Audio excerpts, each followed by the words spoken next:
Salut à tous, bienvenue dans cette nouvelle émission. Cette fois, c'est en compagnie de Lulumineuse. Salut Rémi. Lulumineuse, pour ceux qui ne connaissent pas, parce que peut-être que vous êtes intéressé par l'intraterre et les intraterrestres, mais que vous nous rencontrez pour la première fois, nous humains. Donc, Lulumineuse, ceux qui ne connaissent pas, elle a un site internet que je vous afficherai en bas, lulumineuse.com, où vous pourrez voir tout ce qu'elle partage et tout ce qu'elle fait, et qui elle est, son univers, etc. Et si on fait cette émission ensemble, c'est parce qu'elle a cette capacité, on va dire, en tout cas, elle la maîtrise, de communiquer avec les intraterrestres. Et je t'invite à nous en dire un peu plus là-dessus, si tu veux bien. Oui. J'aime bien parce que je me disais, quand il va dire ça, ils vont se dire, ça y est, c'est vraiment une cinglée. Eh ben, j'aimerais bien dire qu'on est tous cinglés, parce qu'en fait, on peut tous communiquer avec les intras. Si on sait qu'ils existent, hein, c'est simple, on ne peut pas communiquer avec quelque chose dont on n'a pas conscience que ça existe, tout simplement. Et si on n'a pas conscience non plus de comment ça fonctionne. Donc oui, tout ça, c'est quelque chose qui, moi, me paraît simple. Mais c'est pas comment dire, réservé à une élite. C'est accessible à tout le monde. Et donc, du coup, oui, sur mon site, je donne et délivre gratuitement des outils pour réaliser ça soi-même, voilà, communiquer par soi-même. Et donc, tout ça, vous allez voir, c'est quelque chose qu'en fait, on peut faire tous. Donc, bon, moi, j'ai un petit peu plus d'entraînement, mais on peut s'entraîner, on peut le faire. Et c'est vraiment pas quelque chose ni de bizarre, ni de réservé, pas du tout. Voilà. Donc, je me prête au jeu pour Rémi et pour les intras ce soir. Voilà. Avec plaisir, ouais, parce que d'après les intras, il faut que l'humanité, enfin les gens sachent mieux ce qui se trame, en tout cas, enfin, découvrent, ils insistent sur le fait que les humains doivent découvrir ce qu'est l'intraterre et les intraterrestres, quoi, si j'ai bien compris. Exactement. Ça fait quand même bon, quelques décennies hein, qu'il y a il y a quand même de la documentation sur l'intraterre. Mais vous allez voir que je suis sûre que pour les gens qui nous écoutent, quand on se réveille, on va chercher tout de suite les extraterrestres et en fait, à aucun moment, on va voir à l'intérieur. Ça, c'est un réflexe typiquement, on va dire, de l'inconscience en fait, parce qu'on va toujours vouloir voir à l'extérieur. Et donc, bah oui, il faut absolument comprendre comment fonctionne notre planète. Si on veut la comprendre vraiment de l'intérieur, bah, il faut parler du peuple qui est à l'intérieur. Parce que ce peuple-là, bah, il le concerne de très très près, justement. D'accord, ben merci d'avance pour ces réponses à nos questions. Il y a quelque chose d'ailleurs que je voulais dire avant tout, c'est que pour recevoir, pour communiquer avec des intra-terriens, hein, il suffit simplement de le demander. Voilà. Vous faites la demande, je souhaite me relier à l'intra-terre et à ses habitants ou un habitant qui pourra m'aider. Et en fait, il y a quelqu'un comme auto-désigné, c'est très naturel en fait. Et donc, du coup, cet appel est toujours reçu. Alors, qu'est-ce que ça peut vous faire? Ça peut vous envelopper, vraiment. Vous avez la sensation que tout est plus léger tout à coup autour de vous. Vous avez la sensation que dans votre pièce, l'énergie a changé. Vous avez la sensation d'être comme enveloppé de quelque chose de très light, très lumineux. Ça peut faire ça, en fait. Hein. Et donc, ça, c'est déjà une communication en soi, parce qu'après, si vous n'arrivez pas à écouter ou à avoir des phrases, c'est pas grave. Mais au moins, le lien, vous pouvez le ressentir. Et c'est très simple. Je veux vraiment vous dire, c'est très, très simple. Il faut surtout pas croire que c'est compliqué parce qu'il n'y a rien de plus simple. D'ailleurs, tout leur être est simple et tout leur mode de vie est très, très, très simple. Tout est dans la simplicité. Donc voilà. Je précise que je ne mettrai pas d'illustration pour éviter que ça soit trop subjectif. Je veux vraiment que ça reste pur et que vous fassiez place à votre imagination. Donc, ce que je vous propose, c'est de fermer les yeux et de vous projeter dans l'intraterre, tout simplement, tel que vous l'imaginez dans l'instant. On n'est pas en train de lire Wikipédia, on n'est pas en train de regarder un documentaire, on est vraiment en train de plonger ensemble dans l'intraterre. Et maintenant, je vais inviter les intras à nous décrire l'intraterre, ses paysages, etc. Pour décrire l'Agartha, on pourrait parler de beaucoup de choses. L'Agartha, c'est le nom hein, de l'intra, en fait. Hein. Et donc, l'Agartha, c'est pas une coquille vide avec plein de petits bonhommes verts dedans. C'est un espèce de réseau immense avec plusieurs cités. La cité principale, capitale, s'appelle Telos. En Agartha, vous pouvez voir un océan, un soleil. On a aussi des forêts, des très beaux jardins, des cités. Et dans les cités, vous pouvez voir des bâtisses de cristal. On a aussi des grottes. Alors, c'est des grottes qui sont remplies de cristaux. On a une grotte en particulier qui est très, très, très grande. Vous avez des grottes qui sont comme des sas d'accueil. Donc, je dis des grottes parce que vous pouvez vite vous retrouver dans une grotte, en fait. Et c'est pas parce que vous avez dévié dans votre imaginaire, c'est parce que vous avez ressenti que vous deviez être ici. Et en effet, on a des grottes qui viennent nous j'allais dire épurer, mais ça, nous éloigner de notre, comment dire, notre fréquence un peu de surface qui est très brouillée en fait. Donc ces grottes-là, elles viennent purifier, elles viennent nettoyer, elles viennent coordonner notre énergie et l'harmoniser. Voilà, il y a beaucoup, beaucoup de choses à décrire dans l'Agartha. Et il ne faut pas, comment dire, si vous imaginez l'Agartha, ne croyez surtout pas qu'il y a des choses qui sont impossibles dans l'Agartha. Ouvrez, ouvrez, ouvrez. Parce que l'Agartha, c'est tout sauf enfermé. Voilà. Justement, j'allais te demander comment ils font pour voir, parce que quand on est sous terre, on est coupé du soleil, non? Ben, c'est ça, c'est qu'en Agartha, il y a un soleil. Le soleil n'est pas du tout sur la même dimension. En fait, ce qu'il faut comprendre, c'est que nous, on voit les sphères qu'on peut voir dans notre champ de vision. Ça veut dire que notre œil, il vibre à une certaine fréquence. Et donc, notre œil, il est capable de voir ce qui arrive comme information, hein, et ce qu'on peut, nous, décrypter dans notre fréquence.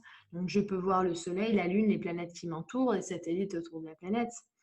Mais si je fixe le rayon d'une roue et que tout à coup la roue se met à tourner, je ne vois plus le rayon. Donc il y a des choses que je ne peux pas voir. Et donc il y a des sphères qu'on ne peut pas voir. Et le soleil agarthien, c'est une sphère que nous, on ne pourrait pas voir en fait de nos yeux physiques. Et donc on peut dire, bah oui, à n'importe quel chercheur, physicien qui se lit, qui on va dire, ne se focalise que sur la matière dans notre champ de fréquence, bah non, il n'y en a pas. Bah non, il n'y en a pas sur cette fréquence-là. Voilà. Donc, du coup, si, il y a un soleil, il y a même un océan. Et surtout, la Terre n'est pas fermée. Elle est ouverte dans les deux pôles. Les pôles sont majoritairement ouverts sur toutes les planètes, parce qu'en fait, dans toutes les planètes, d'ailleurs, les planètes que vous voyez, les planètes voisines, sont habitées. Hein, et oui, les planètes voisines sont habitées de l'intérieur. C'est pas parce qu'il n'y a personne à la surface qu'il n'y a personne sur la planète. C'est juste que les planètes voisines que vous voyez, elles sont beaucoup plus avancées dans le temps que nous. Ce sont des populations qui ont vécu bien avant nous. Nous, on est un petit peu les derniers du système. Et donc, du coup, elles vivent à l'intérieur. Et c'est comme ça que tout peuple évolutif est censé évoluer, en fait. Rentrer à l'intérieur parce que les conditions atmosphériques à l'intérieur, une fois atteint un certain niveau de fréquence, elles sont beaucoup plus faciles en fait à modérer et à entretenir, à maîtriser que vivre à la surface, j'ai envie de dire, soumis aux intempéries et à tout ce qui peut arriver en fait. Donc c'est normal en fait cette attitude évolutive. Et donc du coup c'est complètement ouvert et le peuple de l'Agartha est absolument ouvert sur le monde et sur son système et sur l'univers. Et donc, il y a des portes. Et on reçoit en Agartha des célestes qui viennent de beaucoup de planètes différentes, comme une énorme famille en fait.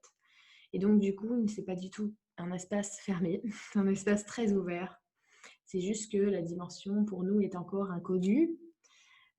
Mais ce que je peux vous dire, c'est qu'il y a des personnes qui sont allées en Agartha.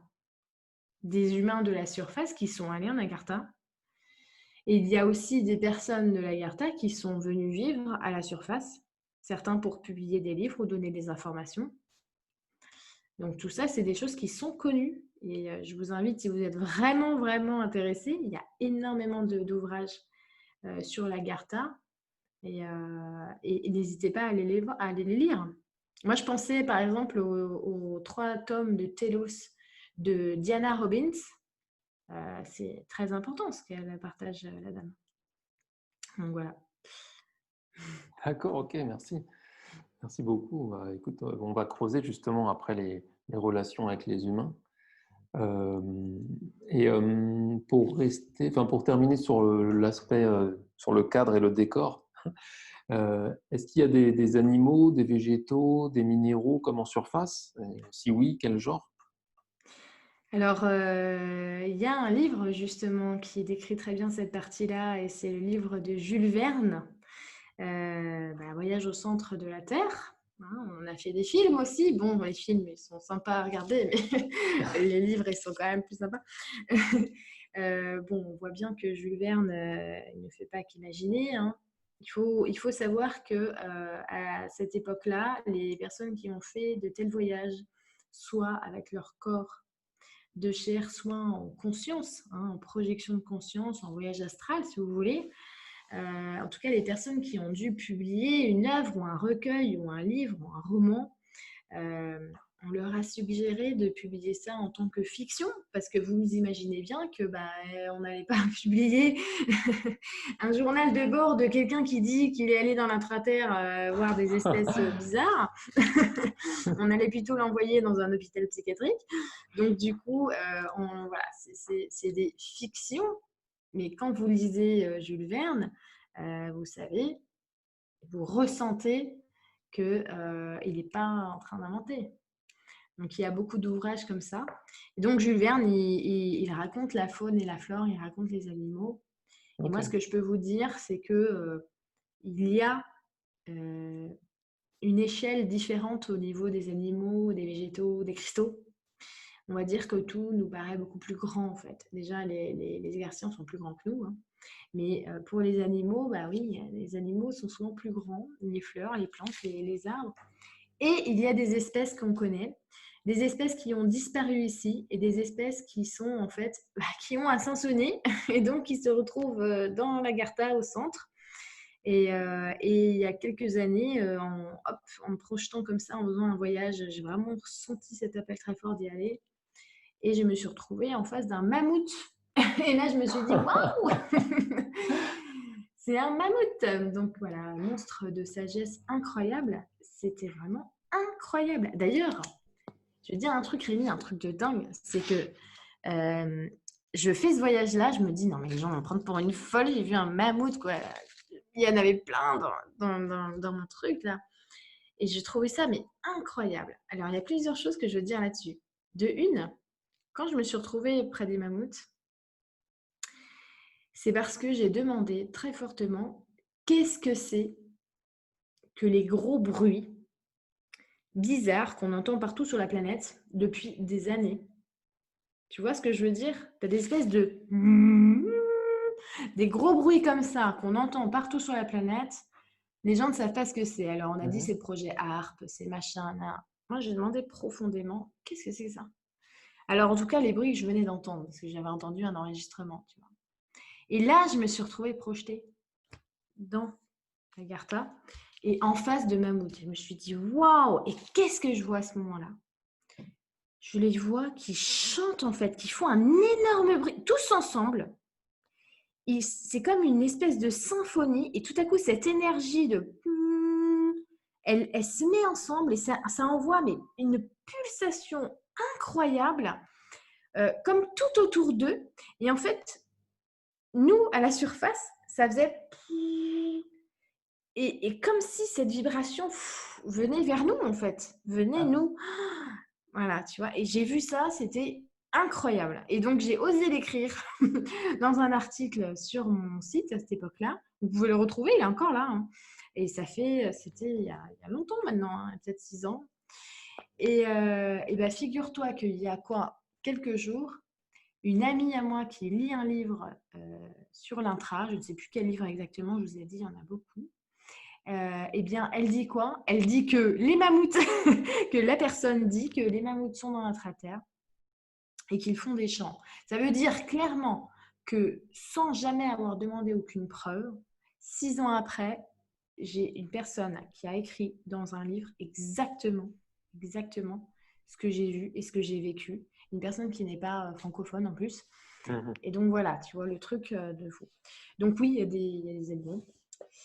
Génial. Et voilà. Vous savez, c'est fou hein, quand même. Ah ouais, c'est génial. C'est super que tu partages tes expériences en parallèle des réponses aux questions. Non, vraiment, c'est intéressant, hein. Je Bah, c'est t'invite à continuer. important, je trouve, tu vois, de partager ce qu'on vit pour de vrai, parce que on est là, on canalise des trucs, c'est cool, mais la vérité, c'est qu'on vit des choses. On n'est pas là que en tant que téléphone.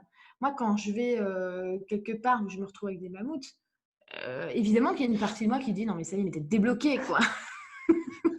Tu vois, mais l'expérience en elle-même est tellement hallucinante que ça te reste en mémoire toute ta vie, en fait. Et que tout à coup, 6 ans après, tu as la preuve par A plus B. Je veux dire, c'est incroyable comment on te donne tout, en fait. Donc, on ne fait pas que canaliser. Coucou, je parle de l'intra. Voilà. Au pire, je lis tous les bouquins, je vous redonne ce qui est dedans. Tu vois. Mais ce qui est important, c'est de faire l'expérience. Et Hmm. nous, là, ensemble, on partage des informations, mais les gens, il faut qu'ils fassent l'expérience. Il faut qu'ils y aillent. S'ils se sentent attirés, eh bien, il faut qu'ils fassent leurs expériences. Ah oui, c'est vrai, c'est important d'appuyer là-dessus, quoi. Comme je disais au début, on n'est pas en train de lire Wikipédia ou de regarder un documentaire, là. C'est ça, On est vraiment en train d'avoir des réponses en direct à des questions et en plus clairement. le partage d'expériences de Lulumineuse qui en plus enseigne enfin, qui explique comment vivre nous-mêmes ces expériences-là. Parce qu'encore une fois, là, moi je dis que la vérité s'explique pas, elle se ressent. C'est comme ça que je le dis. C'est ça. Donc expérimenter le truc, quoi. Amusons-nous avec ça. Moi-même, je m'amuse avec tout ça. Bon, j'ai pas, j'ai pas le niveau de canalisation, on va dire, de lumineuse, mais j'expérimente tout ça et Bientôt. je m'éclate. Et comme tu dis, là, le truc que tu dis 6 ans après, c'est la confirmation, c'est magique. Magique. Ouais, c'est magique. Ok, très bien. Bah, écoute, merci. Donc maintenant, bah, écoute, on va aborder plus les intraterrestres eux-mêmes, quoi. C'est-à-dire, bah, je me permets de commencer avec une question ultra ouverte, c'est-à-dire, qui êtes-vous, quoi? Alors, il y a un livre dont je parle beaucoup, donc 3 tomes en fait. C'est Ami, l'enfant des étoiles. Donc, Ami, l'enfant des étoiles, c'est 1 tome, 2 tomes, 3 tomes. Et le 3e tome, c'est exclusivement réservé à l'intra en fait. Mais pas que à notre intra, hein. Il y a aussi l'intra de sa petite copine Vinka, donc sur une autre planète. Parce que oui, les planètes, eh bien, elles ont leur intra, hein, chacune. Et donc, qui ils sont? Eh bien, Ami les rencontre dans ce livre-là. Et, euh, et je trouve que c'est très bien expliqué. C'est pour ça que je vous parle de ce livre-là. C'est que si vous connaissez rien du tout, c'est vraiment la base. Parce que c'est très, très bien expliqué. Donc, les intraterriens, qui sont? Eh bien, d'abord, il faut comprendre que ce sont nos parents. Il y a une partie d'eux, pas tous, mais une partie d'eux qui sont nos géniteurs, on peut dire. C'est ceux qui nous ont transmis leur gène, en fait, hein, leur souche. Qu'est-ce qu'il se passe, en fait? C'est que les êtres, une fois qu'ils grandissent, une fois qu'ils évoluent dans la conscience, ils se mettent au service. Quand on est au service de l'un, on commence à créer des grandes entreprises. Et dans ces grandes entreprises, on commence à créer carrément des sphères, des écosystèmes, des minéraux, des règnes, des végétaux et des animaux, jusqu'à ce que on commence carrément à créer une humanité en fait.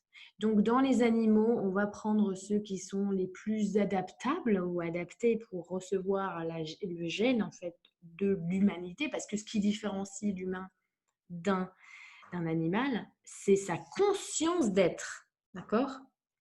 Donc c'est ce qui différencie, c'est que l'humain est perfectible, il a la conscience d'être, et dans cette conscience d'être, il a la conscience de pouvoir créer. Okay. Et donc, du coup, bah, on va faire quoi? On va prendre un animal. Et donc, c'est là que Darwin, il n'a pas tout à fait tort. C'est qu'on prend un animal pour qui est, semble-t-il, le plus adapté et le plus adapté aussi au niveau du matériel génétique pour recevoir la souche, en fait, d'être plus évoluée, qui va créer une nouvelle race, une nouvelle humanité. Ça ne veut pas dire qu'on est des petits rats de laboratoire, c'est simplement comme ça qu'on crée les choses et que les choses se créent, en fait. C'est comme quand vous faites un potager, quoi. Tu vas Mhm. planter des graines et puis ça va faire un super potager où il va y avoir des tomates et tout. Bon, c'est un peu ça, quoi. Donc, du coup, il y a nos géniteurs, il y a cette famille-là.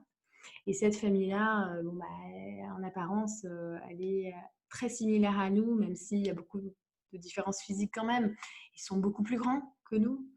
Ils ont la peau mordorée, ils ont des cheveux, ils n'ont pas la même nature de cheveux. Il y a quand même des différences parce qu'on a subi pas qu'une seule, code. On n'a pas que ce code génétique-là, on a eu beaucoup d'autres qui sont arrivés avec le temps parce que tout ça, ça a pris énormément de temps. Hein. Mhm. Et donc voilà, donc on a toute cette partie-là en fait de nos grands frères, nos parents. Voilà. Donc autant vous dire qu'ils nous voient comme leurs enfants et qu'ils ont un amour immense pour ceux de la surface. Et puis on a aussi beaucoup d'influences de Vénus, des Pléiades. Donc les êtres, les Pléiadiens nous ressemblent énormément. Alors pas tous, mais la majeure partie, en tout cas de ceux qui vivent dans l'intra, nous ressemblent. En tout cas, ceux qui veulent, souvent ceux qui se présentent à nous, tout simplement parce qu'on est encore un petit peu fragile au niveau Mhm. de nos perceptions hein, de différence. Donc, ceux qui nous ressemblent, enfin, ceux qui nous s'adressent à nous, très souvent, nous ressemblent beaucoup. Et, On va faire moins ils, peur, quoi. ouais, voilà, ça fait moins. Quand tu vois un être hyper lumineux, saillant, avec un sourire super bright, une peau douce et puis le visage hyper symétrique, parce que voilà, ils vivent dans l'harmonie, intérieurement, extérieurement, ils sont dans l'harmonie. Et donc, l'énergie qui crée la forme étant le résultat de l'énergie, leur symétrie est quasiment parfaite. Et donc, en effet, on dirait qu'ils n'ont pas d'âge, en fait. Hein. On a l'impression qu'ils ont tous 24 ans. Là. C'est quand même énervant quand tu vois tes petites rides qui commencent à apparaître. Tu vois et donc, du coup, eux, ils sont dans une évolution majoritairement qui est beaucoup plus loin que nous, en fait. Mhm. Donc, ils n'ont pas les mêmes, ils sont pas dans la même dimension. Donc voilà, pour qui c'est eux, hein, tout simplement. C'est une grande famille. Ils sont pas tous humanoïdes. Il y en a d'autres espèces. Il y a 6 espèces principales. Voilà. Les autres, il y en a différents qui sont petits, qui sont gris. Mais attention, il ne faut pas tout mélanger non plus. Il y a énormément d'humanoïdes qui sont gris, qui sont petits. Donc voilà, les espèces, je préfère pas parler des espèces. Vous pouvez avoir plein de listings d'espèces qui existent. Mais l'important, il est vraiment pas là pour le moment, moi, je trouve. Ok, Donc, voilà. ok, merci, merci. Important de se concentrer sur ce que tu ressens être important à dire comme réponse, quoi. À quelle dimension appartenez-vous? Il n'y a pas la même dimension partout. Donc nous, à la surface, même à la surface, c'est pas les mêmes dimensions partout. C'est drôle, hein. Alors à la surface, on est quand même dans un melting pot là. Il y en a en 3 jusqu'en 5. Hein. Donc, parce que nous, on croit tout de suite qu'une dimension à l'autre, on voit plus rien. Mais non, il y a des gens qui sont en 4, il y a des gens qui sont en 3, on se voit aussi bien l'un que l'autre. Hein. Et voilà, donc à la surface, on est plus superficiel. Et plus on rentre, plus la fréquence augmente en fait. Donc du coup, plus on rentre, plus les niveaux les dimensions sont élevées. Donc l'Agartha, c'est pas juste un tout petit noyau au milieu où tout le monde a la même fréquence. C'est un réseau immense de plusieurs cités en fait qui s'emboîtent. Donc il y a des couches dans la Carta en fait. Et donc la cité vraiment principale, on va dire vraiment celle qui est au centre. Alors pas au centre d'un niveau un plan. Hein. Ok, Ils viennent de me reprendre pas au centre du centre, mais on va dire au centre en tant que noyau en fait d'énergie, en tant que plus haute fréquence, ah oui, c'est oui, la cité de Télos.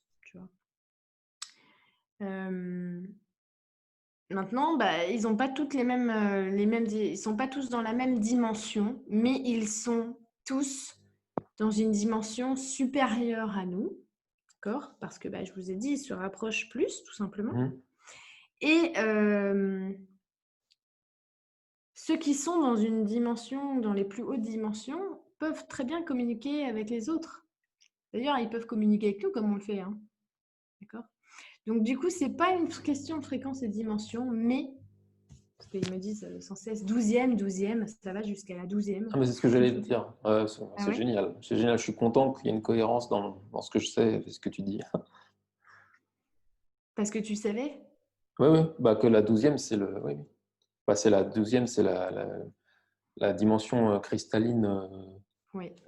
la dernière dimension cristalline, quoi. Mm.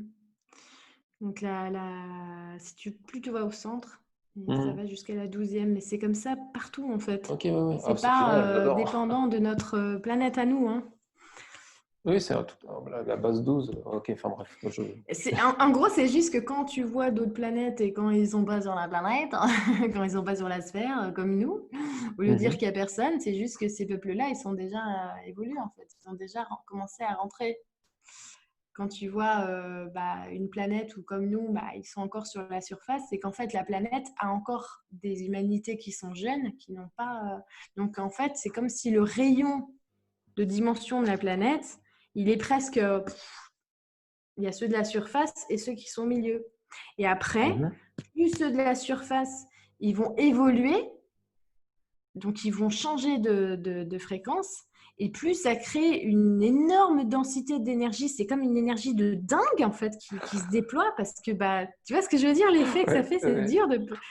Et donc, du coup, bah, tout ça, ça crée... Après, au bout d'un moment, ça fait un soleil, hein, Mhm. le truc. Après, on arrive aux dimensions solaires, du coup. Enfin, Bah oui, bah après, on n'y est pas encore, hein, ouais. Non, non, mais mais voilà, la gymnastique. non, non, mais je voulais pas trop digresser. Non, non, mais la question de à quelle dimension appartenez-vous, c'était volontairement naïf, mais c'est génial parce que ça, derrière, donc admettons qu'on parte de la cinquième à la 12e dimension dans l'intraterre, juste pour imager le truc, hein, pour simplifier, j'imagine que c'est pas exactement comme ça, parce que comme tu dis, il y en a de la cinquième en surface. Moi, ce que je voulais savoir, c'était surtout, est-ce que ils sont tous visibles les uns envers les autres, contrairement à nous, pour qui en 3D c'est invisible souvent. Est-ce que là, ils cohabitent tous dans les dimensions, tout le monde se voit, Non? d'une dimension à une autre, quoi. Bah non. Non, parce que regarde, nous, qu'est-ce qui est possible? Nous, on les voit pas, mais certains d'entre nous les entendent. Mhm. D'accord? On communique télépathiquement avec eux. Donc, n'importe qui, hein, n'importe qui est dans son bain, tout à coup, il a une super idée pour son potager. Ah, se trouve, c'est un mec de l'Agartha, en fait, hein. Voilà, donc lui, il n'a pas conscience de ça, mais c'est pas grave, ça ne veut pas dire qu'il les entend pas. Donc, c'est qu'une question de conscience. Donc, on va dire que nous, on est la conscience aveugle à la surface. On ne les Mhm. voit pas, mais on les entend aveuglément. Et pour certains, on les entend, mais consciemment maintenant, c'est ce qui arrive. Et puis, à bout d'un moment, tout le monde va se réveiller quand même, hein. Mhm. Mhm. Donc, voilà. Et puis, plus tu rentres, plus tu vas dans les fréquences élevées, plus cette conscience-là, c'est quelque chose qui est acquise. Donc, c'est pas parce qu'ils ne les voient pas qu'ils ne peuvent pas les entendre et communiquer avec eux. Donc même, J'entends. tu vois, dans les dimensions qui sont un tout petit peu plus évoluées que nous, cette conscience-là, c'est quelque chose qui est, bah, voilà, qui te coule dans tes veines. Et donc, du coup, tu sais et tu sens et tu ressens la présence de ces êtres-là et tu leur demandes des choses et ils te répondent. Donc, c'est pas grave de vous les voir ou pas. Et plus tu vas aller vers leur propre champ de fréquence, et plus bah, ils vont te paraître visibles. Parce que si tu tournes aussi vite que les rayons d'une roue, bah, tu vas aller voir les rayons de la roue. Tu vois.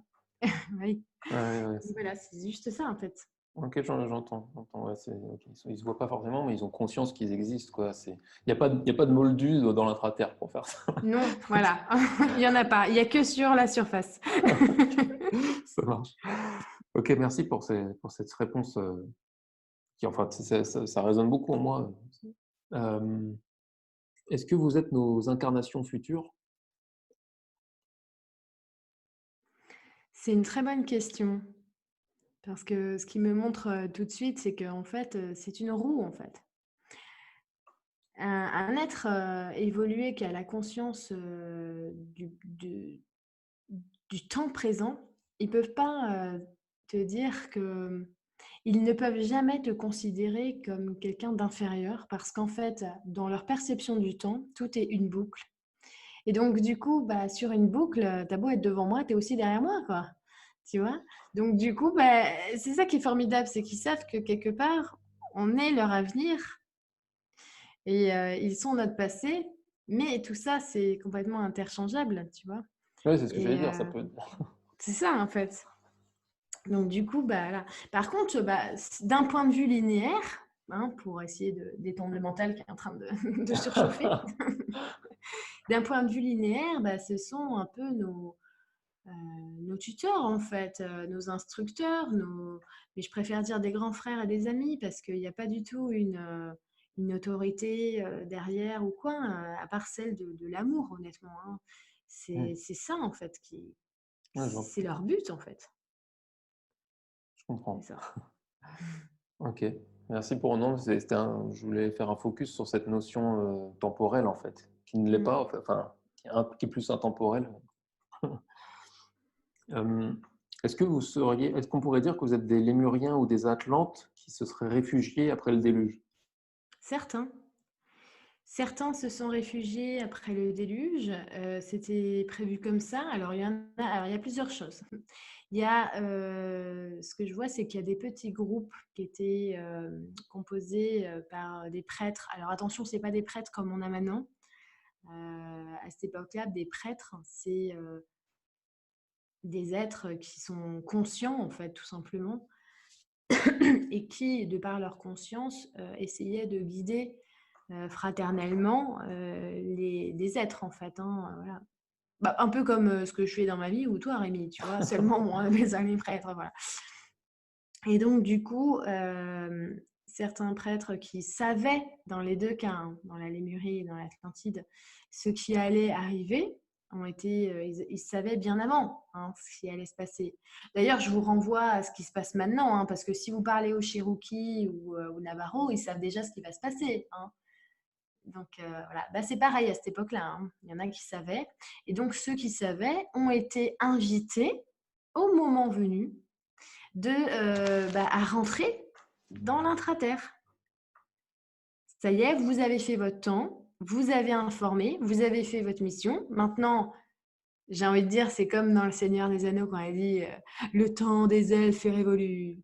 Maintenant, c'est l'âge des hommes. Bah voilà, en gros, maintenant, laisse les hommes se bourlinguer entre eux. Viens dans l'intra, t'as fini ton truc. Donc voilà, il y en a qui ont été invités à rejoindre les Égarciens. Et oui, donc du coup, il y en a tout un côté qui vient de là, oui. Mm. Ok, merci. Alors, j'avais noté ensuite à quoi ressemblez-vous physiquement, mais on y a déjà un peu répondu, peut-être Mm. d'apporter de. Mais bon, a priori, tu voulais pas t'éterniser sur les espèces, sur le physique. Moi, ce que je voudrais dire, c'est que j'ai déjà eu vraiment la chance de, de communier vraiment avec eux, quoi, et de les rencontrer, quoi, même si c'est pas avec un corps charnel, même si c'est que ta conscience qui est là-bas, tu as vraiment l'impression d'avoir un corps et tu as un corps quelque part, parce que c'est ta conscience qui crée ton corps à ce moment-là. Hein. Excuse-moi, mais C'est compliqué. non, mais j'en profite juste pour bien comprendre mentalement, pour le coup. Euh, quand tu dis que tu vis ces expériences-là, c'est Ouais. quand tu dors ou quand tu fais de la méditation? Non. Alors, non. Comment je peux dire ça? Enfin, je pense que quelqu'un de Je lambda, sais. il a du mal à comprendre comment tu vis Ouais, cette et ben expérience. quelqu'un de lambda, tu sais, quand il est en classe et que la prof, elle lui dit oh là là, David, t'es encore dans la lune. Hein. Et donc, t'es dans la lune. Tu vois? Ah ben moi, C'est j'étais dans la Terre. c'est bon, ça. En fait, ça te happe. Ça te happe et t'es comme ça. Et puis tout à coup, tu vis une expérience extraordinaire à l'intérieur de toi-même, mais tu sais qu'à l'intérieur de toi-même, tu es autre part en fait. Ok. Voilà. Donc, tu es dans la lune, mais là, j'étais dans la Gartha. D'accord, non, non, mais Et c'était c'est ça. important de préciser ça. C'est-à-dire qu'il n'y a pas besoin de conditionnement particulier pour vivre ces Ah expériences. non! Je dis ça aux Mais en gens plus, qui s'imaginent qu'il faut à tout prix être en Bouddha, ah, machin. moi, j'ai créé alors en 2015, je crois, je sais plus, un voyage. Il y a une vidéo C'est gratuit. C'est sur YouTube, je crois, ou sur mon site. Voyage en Agartha avec Lulu, c'était un direct que j'ai fait. Les gens, ils étaient des centaines et des centaines à faire en même temps que moi. Il y en a qui le font encore aujourd'hui. Et donc, vous me suivez, vous suivez les indications que je vous donne c'est pour vous lâcher de la tête. Hein. C'est pas du tout quelque chose que moi, je vous fais faire. C'est juste pour vous accompagner dans votre voyage et vous allez faire le voyage. Donc maintenant, moi, je vais vous dire, la C'est une seule guidance, chose, en fait, c'est une méditation guidée, comme quelque part. ouais, c'est pas une méditation guidée, j'ai envie de dire, c'est comme si je suis un guide touristique, honnêtement, parce que je le fais en même temps, en fait. J'amène les gens avec moi en même temps que je le fais en direct. J'entends. Et du coup, c'est vrai que ça aide beaucoup. Après, il y a deux sortes de personnes. Il y a ceux qui veulent aller faire leur expérience par eux-mêmes et il y a ceux qui veulent d'abord dire que c'est nul et que ça marche pas et puis qui veulent rien vivre et puis qui veulent juger les choses. Moi, je suis là pour montrer qu'on peut aller à l'intérieur dans tous les sens du terme. Mais ce que je voulais dire pour les êtres, c'est que justement, avec ces voyages-là, j'ai pas fait que amener des gens là-bas, non. Il m'arrive que, je sais pas, quoi. Je sais pas, c'est comme si tu viens dans ta chambre, tu as à peine posé la tête sur l'oreiller et tout à coup, pouf, tu te retrouves là-bas. Mais je ne suis pas en train de dormir à ce moment-là. Je suis consciente d'être sur mon lit, mais je suis consciente, absolument consciente, d'être autre part, de voir des choses que je n'ai soit jamais vues, ou soit que j'ai déjà vues, mais je ne sais pas où. Et je sais que ça vient de bien plus loin avant que je sois ici. Des êtres que je reconnais alors que je n'ai jamais vu de ma vie. Des choses que je retrouve. J'ai même été carrément avec mon mari. C'est pour vous dire, j'étais sur mon lit. Je lui dis, bon, allez, vas-y, on va voir pour rire, tu vois. Allez, on essaye, tu vois. Vas-y, t'inquiète, décris-moi quelque chose. Je ne lui ai rien dit. Il m'a décrit complètement la forêt avec des choses que moi j'avais écrites que je ne lui ai jamais montrées. Parce que lui, il a reconnu, en fait. Voilà, donc moi, au bout d'un moment, si vous voulez, les choses qu'on vit, c'est même plus des preuves qu'on a, c'est carrément la vie, en fait. C'est difficile à dire, mais notre vie, elle ne se base pas que sur cette dimension-là, quoi. On est des êtres multidimensionnels et en Agartha, les êtres, ils passent leur temps à faire des choses comme ça paraît pas bizarre, quoi. C'est juste que nous, on est encore un petit peu bloqués sur le truc, quoi. Mais en tout cas, voilà, ces êtres-là, ce qu'il faut retenir d'eux, c'est que l'émanation qu'ils dégagent est hyper impressionnante, honnêtement. Une humilité, une lumière incroyable et surtout les yeux remplis de sagesse et de lumière, quoi. Tu as l'impression d'avoir affaire à des personnes qui sont immensément plus intelligentes que toi, mais surtout immensément plus dans l'amour que toi, en fait. Donc, tu n'as pas du tout peur, en fait. Ouais. C'est ça. C'est top. Et bon, du coup, on a évoqué le fait qu'il y avait plusieurs races, plusieurs espèces. Moi, je voulais savoir une précision, est-ce qu'il y a des hommes et des femmes, en fait, ou est-ce que vous êtes androgyne? Ça dépend. Alors, ça dépend des dimensions. D'accord. Ça dépend des dimensions, parce que dans une certaine dimension, il n'y a plus d'hommes et de femmes, en fait. On est des êtres complets. Ok. Mais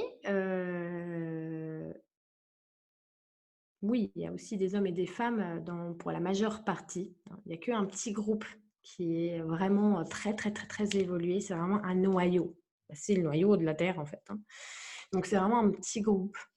Mais la majorité, c'est des hommes et des femmes. Et d'ailleurs, j'ai vu comment se passait, par exemple, pour avoir un enfant en Agartha. C'est ce que je voulais dire. C'était la prochaine question. Est-ce que vous reproduisez comme nous? Dans des conditions très spécifiques, avec un autre mode de reproduction.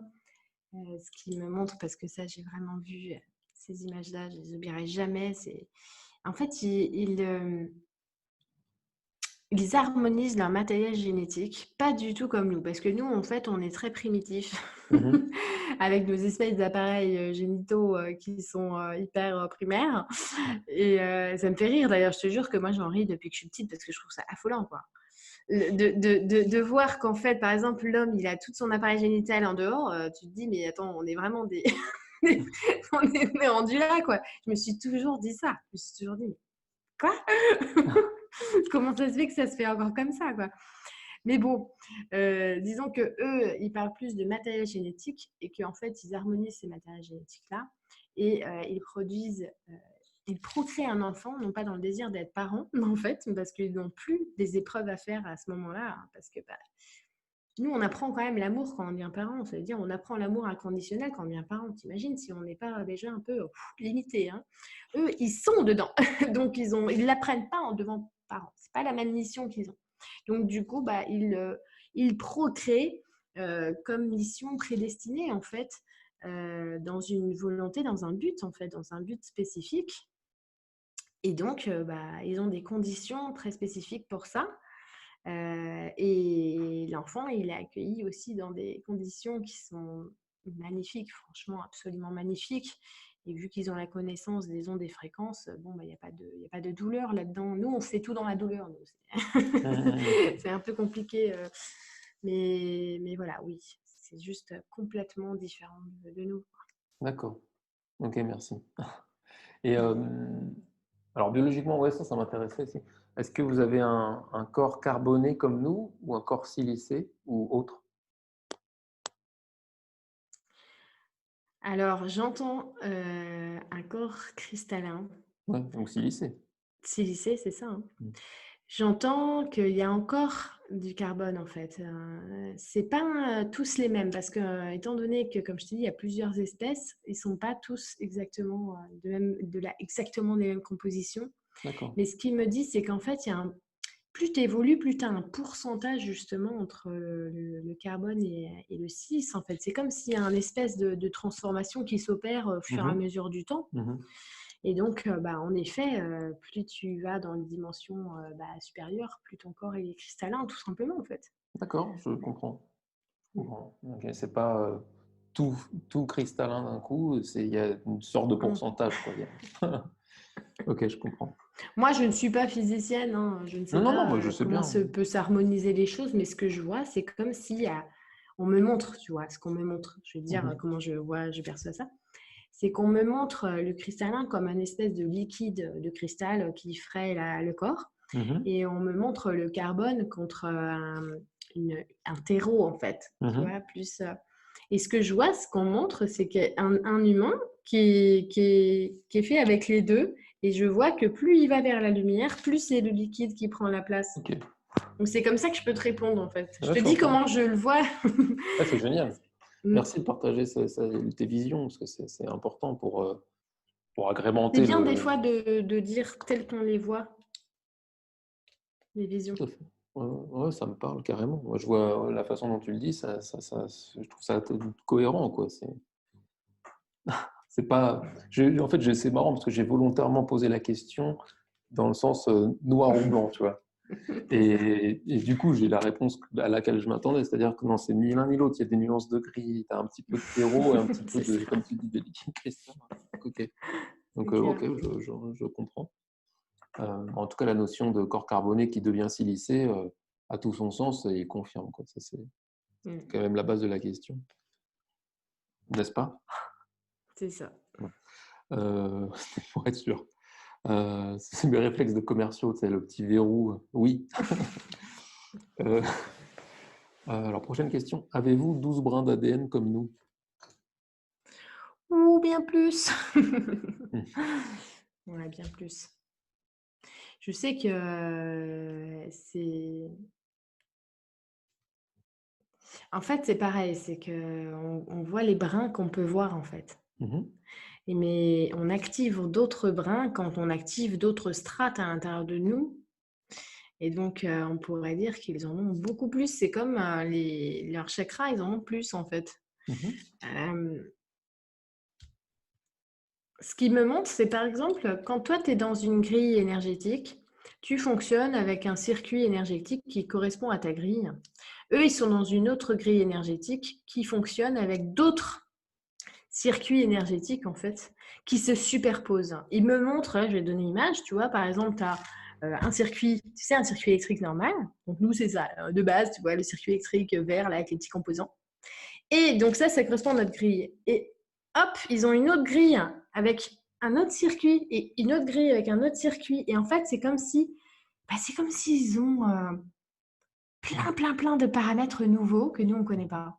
Tu vois? D'accord. Donc, dans ces paramètres et dans ces circuits, ce qu'on pourrait appeler dans leur brin ADN, mais il n'y a pas que ça, Mhm. ils ont cette faculté naturelle de parler en télépathie, de léviter, de faire des sauts, de se rendre tout léger, de changer leur densité.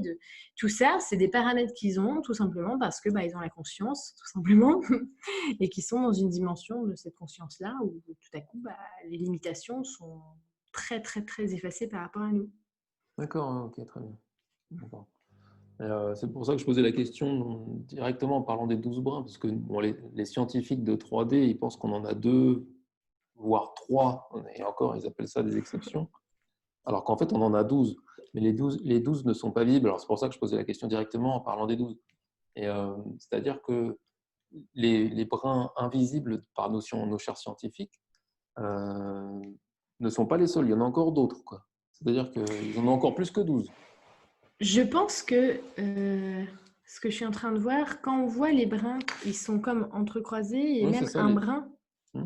tu vois, un brin, c'est pas que un brin dans le brin. Nous, on s'arrête grossièrement au brin, en fait. Mais c'est que même dans les brins, il y a des choses, il y a des Mhm. codes. Donc, moi, quand on me dit bien plus, j'ai l'impression que c'est bien plus qu'on sait sur les brins, en fait. Que c'est D'accord, bien ouais. plus que ça. Tu vois ce que je veux dire? Ok, je comprends, c'est que faut pas que je m'attarde sur le côté plus 12 ou plus, c'est le côté c'est plus subtil que ça en fait, c'est ça. Oui. Ok, c'est plus profond. Et Voilà. après il y a la notion d'ARN aussi qui rentre Oublie en pas qu'ils sont compte. toujours dans la profondeur, puisqu'ils vivent dans les C'est profondeurs. vrai, c'est vrai, c'est vrai. C'est vrai que ça s'arrête jamais quoi. En fait, c'est un ascenseur, tu vas. Ok, ça marche. Euh, Désolé hein, si les questions sont très pointues là-dessus. Vu que je parlais vraiment de l'intraterre, des intraterrestres, je sais qu'il y a des personnes qui ont ces questions-là, c'est sûr. Oui, c'est Euh, normal. Ensuite, une question un peu plus, on va dire classique, mais qui concerne les intraterrestres, c'est quelle est votre alimentation?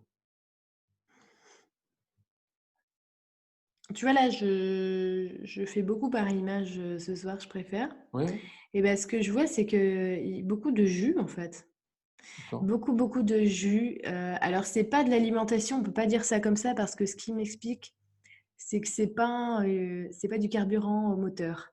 Ça veut dire, ils en ont pas besoin, mais c'est de la délectation. Ah, ça fait vraiment du bien, de cette sensation, cette information que tu reçois quand tu prends du jus. Quand tu goûtes un truc, quand tu prends une fraise, tu reçois une information, hein. Mhm. C'est ça qu'on fait, Mhm. hein. Donc, ils aiment se délecter comme ça de nectar et des fois même ils s'en servent pour influencer une énergie en eux. Ils vont prendre, je sais pas, une espèce de fleur bleue qui va faire un super jus Mhm. et ça va activer en eux une certaine énergie dont ils ont besoin, par exemple, pour. Je vois un truc comme activer une énergie mathématique en eux parce qu'ils ont envie d'être dans cette énergie-là. Tu vois ce que je veux dire? D'accord, ouais, c'est intéressant. Donc, ils ont la conscience de la stimulation de la fréquence qu'ils vont absorber. Hmm. Donc, ce n'est pas une alimentation de carburant, c'est une alimentation consciente pour effectuer des travaux, en fait. Tu vois, dans ton état d'être, ils vont comme bouger des curseurs comme ça grâce à ces jus. Ça peut être aussi des jus simplement de partage, hein, lors de commémorations, de réunions, voilà, tout simplement. Mais l'alimentation en elle-même, elle est exclusivement, pratiquement, pranique, hein, C'est ce que je vais pranique. demander. Ok. Mm. Mais il y a quand même cette notion de jus, il y a quand même aussi une alimentation liquide alors. Oui, oui, oui, tout à fait, hein, D'accord. oui. Ok. Euh, alors ensuite, quelle capacité maîtrisez-vous au-delà des nôtres? Télépathie, etc. D'autres exemples? Ben, le chant. Le chant? Ah ouais, le chant, vraiment, hein. Là, en Agartha, le chant d'unification, le chant. Tu sais qu'à la base, le chant dans les églises, en fait, c'est pas juste pour faire la chorale Coucou Jésus, hein, Hmm. c'est juste, Oui, c'est oui, une complètement. communion d'énergie des vocales qui monte pour aller jusqu'en haut, tu Tout sais, à dans fait, les tout à cieux. fait. Hmm. Mais dans les cieux, c'est les cieux intérieurs. Donc en fait, eux, ils font du chant et de Mais la comme les ohms, synergie par quoi. le chant. Comme les ohms. Ouais, voilà, Ohms. exactement, hein. Amen, normalement, c'est un ohm, hein. C'est le même principe, hein, même si les gens ne Exactement. le savent pas forcément. C'est exactement ça. Et donc, du coup, bah, eux, ils font ça ils nous envoient des énormes poussées de fréquences en se réunissant avec ces chants. Alors, Mhm. ça peut être, ils différencient les chants. Parce que j'entends justement les chants de l'esprit, parce qu'en fait, il y a des chants de fréquences qui sont inaudibles, hein. Mhm. Donc, ils ont le chant par les cordes, mais ils ont aussi le chant de l'esprit, c'est-à-dire qu'en fait, ils envoient une onde chantée de leur esprit, et toutes ces ondes rentrent en synergie et envoient un code. Ça veut dire que tout à coup, la ville de Phoenix va décider, je ne sais pas, de faire plein de potagers dans leur jardin, parce que tout à coup, c'est comme germer cette idée-là sur cette ville-là. Tu vois, je dis un truc comme ça au hasard, mais ils font des actions comme ça, hein. Donc, bon, D'accord, on verra après parce qu'il y a énormément de choses qu'ils font qui sont très, très spécifiques. d'accord. Oui, oui, j'imagine. Donc, ouais, il y a ça comme truc. Et attends, il y a plusieurs choses parce que. Ouais, des exemples de capacités vraiment, de la bilocation, enfin, tu vois, je sais pas, des. Ah oui, non, mais alors, ils peuvent complètement faire la biocation, mais encore une fois, ça dépend de qui on parle dans l'Agartha. Tout le monde ne peut pas faire ça dans l'Agartha. Mhm. Mais certains, oui, ils peuvent être. Ils peuvent faire une projection de l'esprit, même du corps. On va dire que si vous lisez La vie des maîtres, ils savent Mhm. faire tout ça. Mhm. Ils savent faire tout ça, sans Ah problème. oui, j'entends. Je comprends. Ok. Et comment communiquez-vous entre vous et ou avec nous? On a déjà un peu répondu, mais peut-être que on peut préciser. C'est marrant parce que l'image tout de suite, c'est plein de vaisseaux. Par vaisseau. C'est marrant parce qu'avant, on disait, tu sais, les vassaux. Tu sais, les vassaux dans l'époque. Tu vois le truc? Oui, oui, c'est drôle. En termes de moyens, mais humains, enfin, ouais. Tu vois, donc là, c'est toujours des vaisseaux. Ils disent toujours par véhicule, par vaisseau. Et en fait, ça peut être des vaisseaux invisibles comme des idées, hein, comme Mhm. je dis toujours. C'est Mhm. pareil, par inspiration, on vient t'inspirer. Donc, ils nous communiquent de manière télépathique. Ils nous communiquent aussi grâce au crop circle. Ils nous Mhm. communiquent aussi grâce aux infiltrés, parce qu'il y a des personnes infiltrées qui viennent carrément faire des travaux ici. Ils nous communiquent de plein de manières. Ils ont beaucoup de pouvoir sur tout ce qu'on fait sur nos technologies. Ils ne sont pas du tout détachés de nos technologies. Ils surveillent ça de très, très près. Ok. Oui. Mhm. Ok, merci. Ok, bah moi je pense que, enfin, je considère qu'on a fait le tour sur le, on va dire, le côté brut de l'intraterre et des Mm. intraterrestres, quoi. Maintenant, je vais avoir des questions un peu d'autres genres. Euh,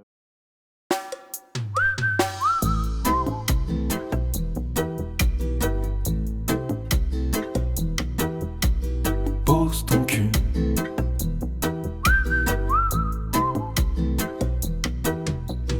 Pose ton cul et fais place à tes idées.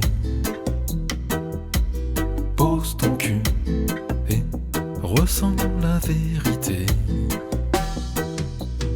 C'est la rentrée et je dois aller étudier pour mieux être utilisé. Vivement ce soir pour jouer ou regarder la télé, c'est tellement bon de s'échapper. Ma vie se résume à devenir un métier, tu feras ci ou ça. Et quand j'ai envie de déserter, j'entends cette voix qui me dit pose ton cul et fais place à tes idées. Pose ton cul et te laisse pas programmer.